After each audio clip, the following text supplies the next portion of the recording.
Ese wigeze wibaza icyo wakora mu gihe ukurikiwe n'inzoka? Reka tubikubwire. Icya mbere, mu gihe ubona ukurikiwe n'inzoka, ntukiruke cyane, guma utuje kuko ishobora kubona ko uyigabyeho igitero, bityo nayo uzaba wihaye gutuza kandi ugumye guhanga amaso. Icya kabiri, subira inyuma gake gake ariko ugende wihanze amaso, wirinde kugenda uyiteye umugongo, bityo izabona ko nubwo muhanganye ariko urimo urayihunga. Icya gatatu,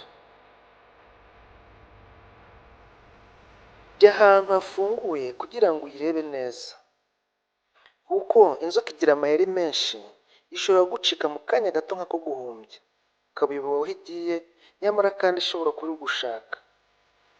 Niba ubona iri hafi yawe, wikinge cyangwa se uzamuke ahantu hatagera inzoka.